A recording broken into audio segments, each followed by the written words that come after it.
নমস্কাৰ, মই উতনু ভূঞা। আপোনালোকে চাবলৈ আৰম্ভ কৰিছে সত্যৰ এটা নতুন অধ্যায়। সত্যত যি কম সঁচা কম।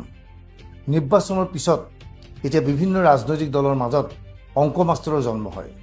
অংক মাষ্টৰৰ কাম হৈছে যে নিৰ্বাচনী ফলাফলসমূহ নিৰ্বাচনী যি হৈ গ'ল সেই সমীক্ষাসমূহ অংক কৰা। কোনে কেইখন আসন পাব, কোনটো দলে কিমান পাব, তাৰ পৰা বিভিন্ন ধৰণৰ সমীকৰণ চলি থাকে। এনেধৰণৰ অংক মাষ্টৰ বিজেপিতো আছে, এনেধৰণৰ অংক মাষ্টৰ কংগ্ৰেছৰ মাজতো আছে, জাতীয় পৰিষদ, ৰাইজৰ দল, প্ৰতিটো দলৰ মাজতে এনেধৰণৰ অংক মাষ্টৰ আছে।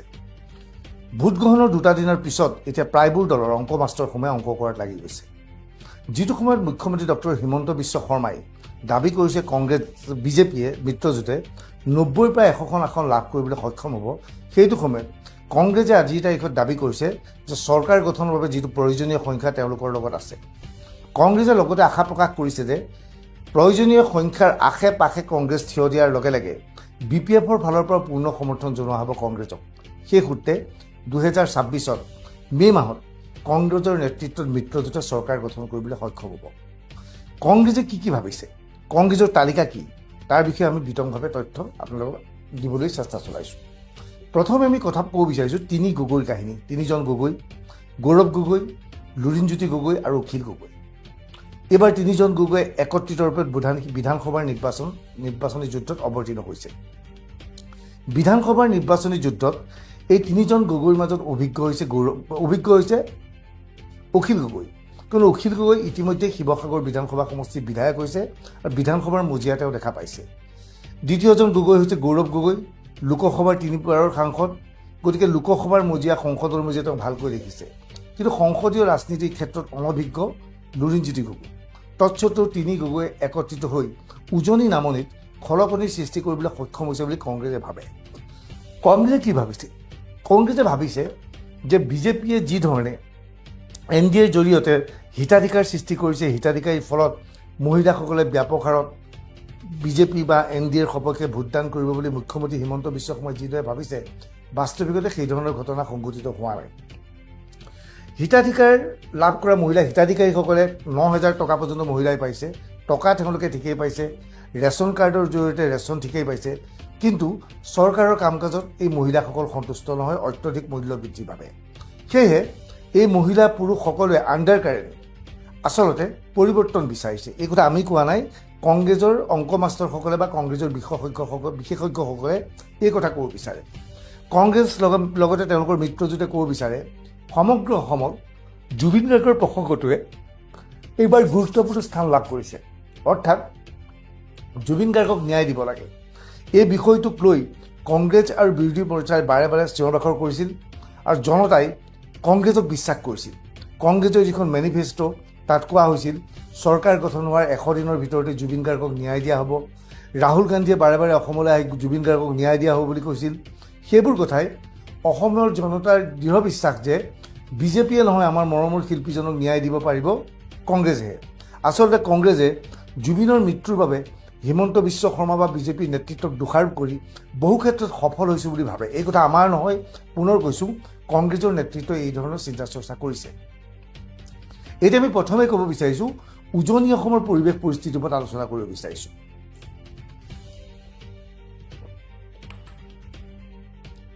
বিজেপিয়ে দাবী কৰে যে উজনি অসমত তেওঁলোকৰ ফলাফল খুবেই ভাল। তিনিজন গগৈ, গৌৰৱ গগৈ, লুৰিণজ্যোতি গগৈ আৰু অখিল গগৈ এই নিৰ্বাচনী যুদ্ধত বিধ্বস্ত হ'ব পাৰে বুলি বাৰে বাৰে বিজেপিৰ ফালৰ পৰা কৈছে। অৱশ্যে মুখ্যমন্ত্ৰী হিমন্ত বিশ্ব শৰ্মাই শেহতীয়াভাৱে কৈছে লুৰিণজ্যোতি গগৈ 2000 ভোটত জিকিবও পাৰে। কোনোবাই কৈছে যে নহয়, গৌৰৱ গগৈ জিকি যাব পাৰে।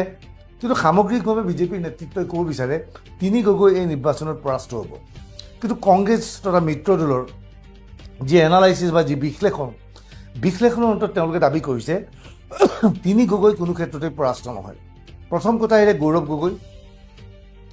যোৰহাটৰ মানুহে এইবাৰ উজনিৰ পৰা এজন মুখ্যমন্ত্ৰী হোৱাটো বিচাৰিছে, এজন জনজাতীয় নেতা মুখ্যমন্ত্ৰী হোৱাটো বিচাৰিছে। গতিকে যোৰহাটৰ লোকসকলে বিচাৰিছে যে মুখ্যমন্ত্ৰীজন আমাৰ মাজৰ পৰা হওক। সেয়েহে যোৰহাটৰ য়ং জেনেৰেশ্যনৰ পৰা আৰম্ভ কৰি ব্যৱসায়, কৃষক, মহিলা সকলোৱে গৌৰৱ গগৈক স্বতঃস্ফূৰ্তভাৱে ভোটদান কৰিছে। পুনৰ কৈছোঁ, এই বক্তব্য আমাৰ নহয়, কংগ্ৰেছে ভিতৰৰ পৰা কৈছে। গতিকে কংগ্ৰেছে দাবী কৰে যে গৌৰৱ গগৈক মুখ্যমন্ত্ৰী পদপথত উঠিব বুলি বা মুখ্যমন্ত্ৰী পদত থাকিব বুলি ভাবি যোৰহাটবাসীয়ে এইবাৰ গৌৰৱ গগৈৰ সপক্ষে ভোটদান কৰিছে। গৌৰৱ গগৈৰ বিৰুদ্ধে থিয় দিয়া হিতেন্দ্ৰনাথ গোস্বামী বিৰুদ্ধে এটা ডাঙৰ প্ৰতিষ্ঠান বিৰোধী ঢৌ আছে। দীৰ্ঘ সময় ধৰি তেওঁ বিধায়ক হৈ আছে। য়ং জেনেৰেশ্যনৰ সৈতে সম্পৰ্ক নাই, মানুহৰ কাম কাজ তেওঁ কৰি দিব নোৱাৰে। ইয়াৰ বিপৰীতে গৌৰৱ গগৈ এজন ডেকা নেতা। গৌৰৱ গগৈ জিকি গ'লে মুখ্যমন্ত্ৰী হ'ব, এনেধৰণৰ কথা যোৰহাটবাসীৰ মাজত আহিছে। গতিকে গৌৰৱ গগৈক এইবাৰ যোৰহাটবাসীয়ে জিকাইছে, এই বক্তব্য কংগ্ৰেছৰ। কংগ্ৰেছে তেওঁলোকৰ সমীক্ষাটোত কৈছে যে, যি বিশ্লেষকসকলে কৈছে, অনানুষ্ঠানিকভাৱে বিশ্লেষণ, তেওঁলোকে কৈছে যে অখিল গগৈক পৰাস্ত কৰিবলৈ বিজেপিয়ে সৰ্বশক্তি প্ৰয়োগ কৰিছিল যদিও অখিল গগৈ এইবাৰো জিকি যাব। অখিল গগৈৰ বিৰুদ্ধে বিজেপিয়ে এজন অপৰাধীক থিয় কৰাইছে, কংগ্ৰেছৰ দাবী। সেই অপৰাধীজন অৰ্থাৎ বহুকেইটা হত্যাকাণ্ডত অভিযুক্ত বুলি কুশল দুৱৰীক অসমৰ নিৰ্বাচিত কাকতে মুকলিভাৱে সমালোচনা কৰিছিল, টেলিভিছন চেনেলে সমালোচনা কৰিছিল। সেইবোৰে শিৱসাগৰ জনতাৰ মনত সোমাই পৰিছে। শিৱসাগৰৰ জনতাই এজন অপৰাধীক প্ৰাৰ্থী হিচাপে, বিধায়ক হিচাপে বিচৰা নাই, বৰঞ্চ অখিল গগৈক পুনৰ সুযোগ দিব বিচাৰিছে। এই কথা কংগ্ৰেছৰ ভিতৰুৱা সূত্ৰই দাবী কৰে। ঠিক তেনেকৈ জাতীয়তাবাদৰ পক্ষত থিয় দিয়া লুৰিণজ্যোতি গগৈৰ সপক্ষে খোৱাঙৰ জনতাই ভোট দিছে বুলি এইবাৰ কৈছে যে বিগত লোকসভা নিৰ্বাচনৰ সময়তো ডিব্ৰুগড় লোকসভা সমষ্টিৰ পৰা লুৰিণজ্যোতি গগৈ থিয় দিছিল। সেই সময়তো তেওঁৰ প্ৰতীক চিহ্ন জাহাজ আছিল। খোৱাঙৰ জনতাই জাহাজৰ প্ৰতীক চিহ্ন চিনি পায়। গতিকে খোৱাঙৰ জনতাই এইবাৰ লুৰিণজ্যোতি গগৈক বিধানসভাৰ মজিয়ালৈ পঠিয়াইছে। অৰ্থাৎ উজনিৰ 3জন গগৈ এইবাৰ বিজয়ী হৈছে বুলি কংগ্ৰেছে এনালাইচিছত দাবী কৰে। কংগ্ৰেছে লগতে কি কৰে, কোনকেইখন চিট ইতিমধ্যে তেওঁলোকে পাম বুলি ভাবিছে। কংগ্ৰেছৰ মতে তেওঁলোকৰ মিত্ৰজোঁটৰ প্ৰাৰ্থী জগদীশ ভূঞা এইবাৰ শদিয়াৰ পৰা বিজয়ী হ'ব, কিয়নো তেওঁৰ বিৰুদ্ধে যিজন থিয় দিছে বলিন চেতিয়াৰ ভাৱমূৰ্তি এতিয়া যথেষ্ট ভাল নহয়। গতিকে সমগ্ৰ শদিয়াবাসীয়ে এটা পৰিৱৰ্তন বিচাৰি খুব ভাল ইমেজৰ জগদীশ ভূঞাক এইবাৰ বিজয়ী কৰিছে বুলি দাবী কৰিছে কংগ্ৰেছৰ আভ্যন্তৰীণ সূত্ৰই। কংগ্ৰেছৰ আভ্যন্তৰীণ সূত্ৰই কয় যে তিয়ক সমষ্টিত এইবাৰ তেওঁলোকৰ প্ৰাৰ্থী পল্লৱী গগৈ বিজয়ী হৈছে। পল্লৱী গগৈ তিয়কৰ দীৰ্ঘদিনীয়া বিধায়ক মেম্বৰ গগৈ বোৱাৰীয়েক। সমষ্টি মুদৰ নিৰ্ধাৰণৰ পিছত সমষ্টিটোৰ সালসলনি ঘটিছে। এই সমষ্টিটোত বিজেপিৰ ভেটি শক্তিশালী আছিল, কিন্তু আসনখন বিকাশ শইকীয়া অগপৰ এৰি দিয়াত বিজেপি কৰ্মীসকলে অগপ প্ৰাৰ্থীজনক সহায় কৰাৰ বিপৰীতে পল্লৱী গগৈক সহায় কৰিছে। আৰু এনে অৱস্থাত তিয়কৰ পৰা পল্লৱী গগৈ জিকি আহিব বুলি দাবী কৰিছে কংগ্ৰেছে। পুনৰ কৈছোঁ, কংগ্ৰেছৰ এনালাইচিছৰ ভিত্তিত এই তথ্য আমি আপোনালোকক সদৰি কৰিছোঁ। আৰু এটা প্ৰশ্ন হৈছিল, তিতাবৰ কি হ'ব? তিতাবৰ কংগ্ৰেছৰ দুৰ্গ আছিল। কংগ্ৰেছে ভাবিছে যে তিতাবৰৰ পৰা এইবাৰ তেওঁলোকৰ পূৰ্বৰ বিধায়ক ভাস্কৰ বৰুৱা থিয় দিয়াৰ ফলত বিজেপি ক্ষতিগ্ৰস্ত হৈছে। যিখিনি কংগ্ৰেছ বিৰোধী ভোট আছিল, সেই ভোটৰ এটা অংশ ভাস্কৰ বৰুৱাই পাইছে, এটা অংশ ধীৰাজ গোৱালাই পাইছে। কিন্তু তৰুণ গগৈৰ সৈতে ঘনিষ্ঠ সম্পৰ্ক থকা কংগ্ৰেছৰ চাহ জনগোষ্ঠীৰ প্ৰাৰ্থী প্ৰাণ তাঁতীক বাগিচাৰ লগতে অনা বাগিচাৰ লোকসকলেও ভোট দিছে। গতিকে তিতাবৰ আসনখন এইবাৰ কংগ্ৰেছে পাব বুলি নিশ্চিত হৈছে। কংগ্ৰেছে আৰু এটা সমষ্টিৰ কথা দাবী কৰিছে, সেই সমষ্টিটো হৈছে মাজুলী। ভুৱন গামৰ বিৰুদ্ধে যথেষ্ট প্ৰতিষ্ঠান বিৰোধী ঢৌ আছিল। ভুৱন গামৰ তুলনাত ডক্টৰ ইন্দ্ৰনীল পেগু এজন যথেষ্ট শিক্ষিত ব্যক্তি, এজন অধ্যাপক আছিল। গতিকে মাজুলীবাসীয়ে এজন শিক্ষিত প্ৰাৰ্থীক থিয় কৰাব, সেয়ে ডক্টৰ ইন্দ্ৰনীল পেগুক থিয় কৰাইছে বুলি কংগ্ৰেছে ভাবে। কংগ্ৰেছৰ মতে মাজুলীত যেতিয়া গৌৰৱ গগৈ নিৰ্বাচনী প্ৰচাৰ চলাইছিল, সেই সময়ত যথেষ্ট সংখ্যক লোকৰ সঁহাৰি পাইছিল। কংগ্ৰেছে আজি আন এক দাবী উত্থাপন কৰে, বিশেষকৈ নাজিৰা সমষ্টি। বিজেপিয়ে বাৰে বাৰে কৈছিল যে নাজিৰাত এইবাৰ দেৱব্ৰত শইকীয়াৰ স্থিতি শক্তিশালী নহয়, তাত ময়ূৰ বুঢ়াগোহাঁই জিকিব। কিন্তু কংগ্ৰেছে ক'লে যে শেষ মুহূৰ্তত দেৱব্ৰত শইকীয়াৰ সপক্ষে ঢৌ আহিছিল। গতিকে দেৱব্ৰত শইকীয়া এইবাৰ এই সমষ্টিটোৰ পৰা বিজয়ী হোৱাটো পুনৰ নিশ্চিত। নাজিৰাবাসীয়ে পুনৰ দেৱব্ৰত শইকীয়াক এইবাৰ বিজয়ী কৰিছে। এয়া কংগ্ৰেছৰ এনালাইচিছৰ ভিত্তিত মই আপোনালোকক এই প্ৰতিবেদন আগবঢ়াইছোঁ। সোণাৰী সমষ্টিত কংগ্ৰেছৰ এগৰাকী জ্যেষ্ঠ নেতা তুলসী গগৈৰ পুত্ৰ উৎপল গগৈক টিকট দিয়া হৈছে। শৰৎ বৰকটকীৰ দিনৰ পৰা তুলসী গগৈ প্ৰভাৱশালী ব্যক্তি। উৎপল গগৈৰ যথেষ্ট ভাৱমূৰ্তি ভাল আছে। ধৰ্মেশ্বৰ গগৈৰ তুলনাত উৎপল গগৈৰ স্থিতি যথেষ্ট সুন্দৰ। নপ্ৰজন্ম নতুন যুৱক, গতিকে তেওঁক ভোট দিবলৈ এইবাৰ ভোটাৰ আগবাঢ়ি আহিছে।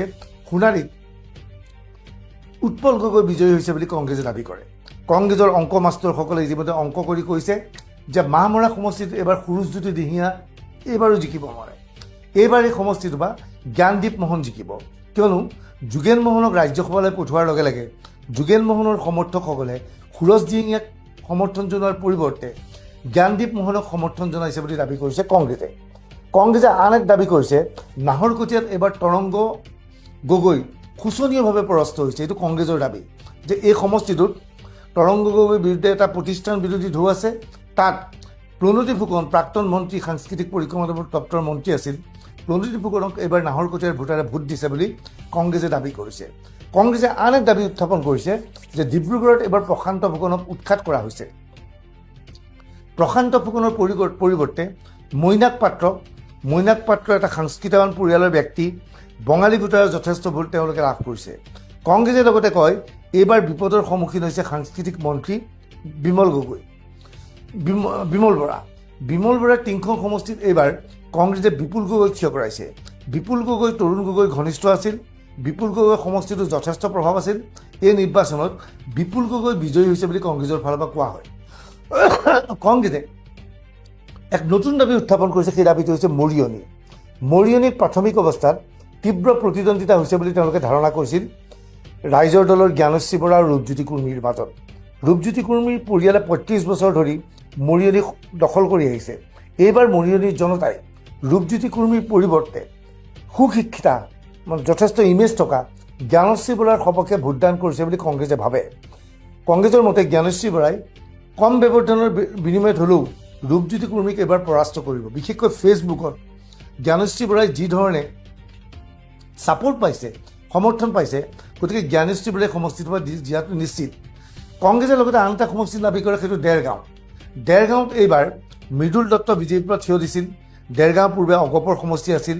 কংগ্ৰেছৰ মতে অগপ কৰ্মীসকলে এইবাৰ বিজেপিক সহায় কৰাৰ পৰিৱৰ্তে দেৰগাঁৱৰ মহিলা সাগৰিকা বৰাক সমৰ্থন জনাইছে। গতিকে দেৰগাঁৱৰ পৰা কংগ্ৰেছ প্ৰাৰ্থীগৰাকী বিজয়ী হ'ব। কংগ্ৰেছে আনকি তিনিচুকীয়াত ডেভিড গগৈ বিজয়ী হৈছে বুলি দাবী কৰিছে। অৰ্থাৎ উজনি অসমত কংগ্ৰেছে দাবী কৰে যথেষ্ট সংখ্যক আসনত তেওঁলোকে লাভ কৰিব আৰু উত্তৰ অসমত তেওঁলোকৰ আন এক উত্থান হ'ব। এইবাৰ হ'ল উত্তৰ অসমৰ প্ৰসংগ। উত্তৰ অসমৰ ক্ষেত্ৰত প্ৰথমে তেওঁলোকে কৈছে যে তেজপুৰ বিধানসভা সমষ্টিৰ পৰা এইবাৰ অলকনাথ বিজয়ী হৈছে। বিজেপিয়ে এই সমষ্টিটো বিচাৰিছিল, কিন্তু শেষ মুহূৰ্তত অসম গণ পৰিষদৰ পৃথ্বীৰাজ ৰাভাক আসনখন দিয়া হ'ল। বিজেপি কৰ্মীসকল পৃথ্বীৰাজ ৰাভাৰ কাম কাজত ক্ষুণ্ণ। বিষ্ণু ৰাভাৰ পুত্ৰৰ বিৰুদ্ধে এইবাৰ কংগ্ৰেছে ৰাইজৰ দলৰ এজন সাংস্কৃতিকমান যুৱক অলকনাথক থিয় কৰাইছে।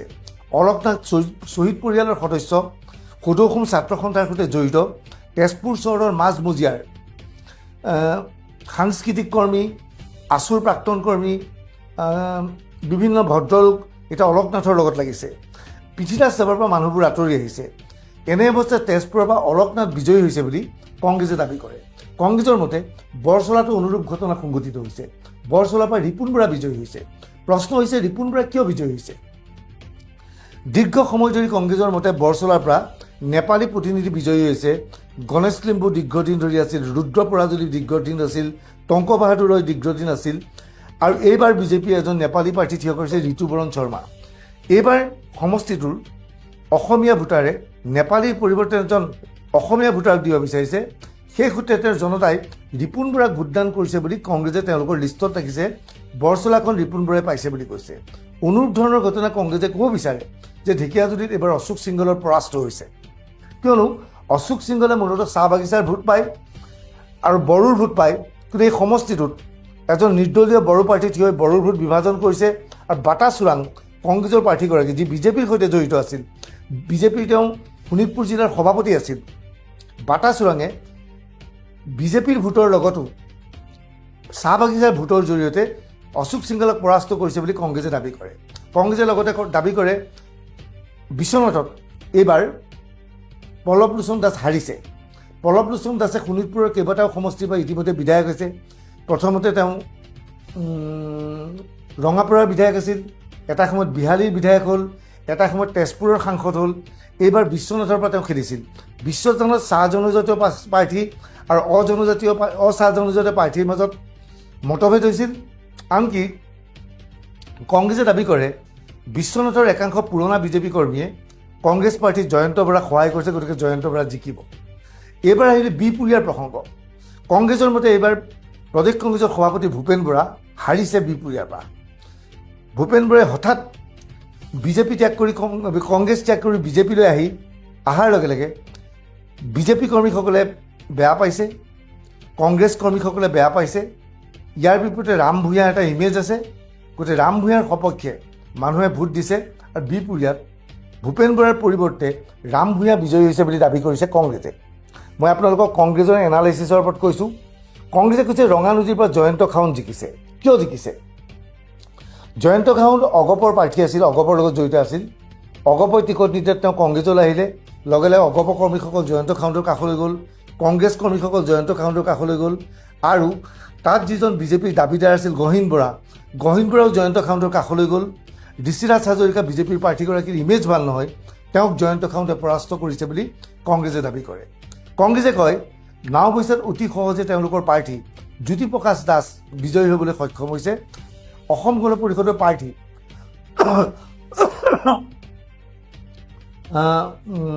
বসন্ত দাসক হৰুৱাইছে জে পি দাসে।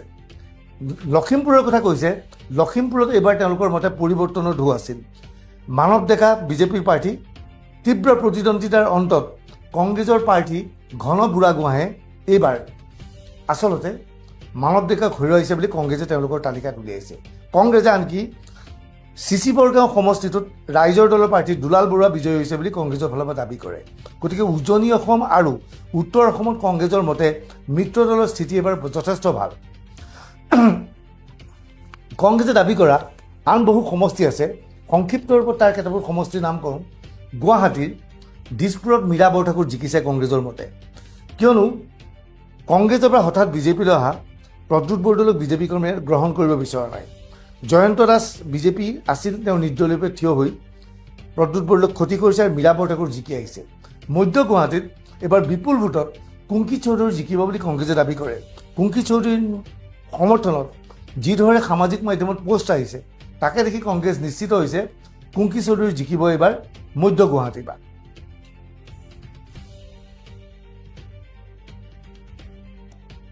কংগ্ৰেছৰ নেতৃত্বই আজি কৈছে হাজো সমষ্টিত অগপৰ প্ৰাৰ্থীক থিয় কৰা হৈছিল। ইয়াত বিজেপি কৰ্মীসকলে ক্ষুণ্ণ হৈছে। এই বিজেপি কৰ্মীসকলে কংগ্ৰেছৰ প্ৰাৰ্থী নন্দিতা দাসক হাজো শুৱালকুছিত বিজয়ী কৰিছে। নন্দিতা দাসৰ স্বামী দীৰ্ঘ সময় ধৰি এই সমষ্টিটোৰ লগত জড়িত আছিল। চমৰীয়াত ৰেকিবতী নামেৰে কোনো প্ৰতিদ্বন্দ্বিতা নাই। দুধনৈ তেওঁলোকে কিশোৰ ব্ৰহ্মক বিজয়ী কৰিছে। বৰক্ষেত্ৰীত কৈছে দিগন্ত বৰ্মন আকৌ জিকিছে। নাৰায়ণ ডেকা যিজন বিজেপিৰ প্ৰাৰ্থী আছিল, তেওঁ বিজেপিৰ টিকট পোৱাৰ পিছৰ পৰা মুছলমানৰ পৰা আঁতৰি আহিছিল। তেওঁ হিন্দুৰ ভোট পাইছে যদিও দিগন্ত বৰ্মনে হিন্দুৰ ভোট ভূমিধৰ বৰ্মনৰ পুত্ৰ হিচাপে পাইছে আৰু মুছলমানৰ ভোট পাইছে। গতিকে বৰক্ষেত্ৰীৰ পৰা তেওঁলোকে জিকিছে। আৰু কংগ্ৰেছৰ মতে টিহুত এইবাৰ চন্দ্ৰমোহন পাটোৱাৰী হাৰিছে। ৰাতুল পাটোৱাৰী বিপুল ভোটত এইবাৰ চন্দ্ৰমোহন পাটোৱাৰীক হৰুৱাইছে, কিয়নো সমষ্টিক পুনৰ নিৰ্ধাৰণৰ পিছত টিহুত নতুন অঞ্চল অন্তৰ্ভুক্ত হৈছে যিবোৰে ৰাতুল পাটোৱাৰীক সহায় কৰিছে। কংগ্ৰেছৰ আটাইতকৈ নতুন দাবীটো হৈছে যে নলবাৰীত এক আণ্ডাৰ কাৰেণ্ট আছিল জয়ন্ত মল্ল বৰুৱাৰ বিৰুদ্ধে। অশোক শৰ্মাক মানুহে সাংঘাতিক ধৰণে ভোট দিছে আৰু নলবাৰীত জয়ন্ত মল্ল বৰুৱাক পৰাস্ত কৰি অশোক শৰ্মাক বিজয়ী কৰিছে।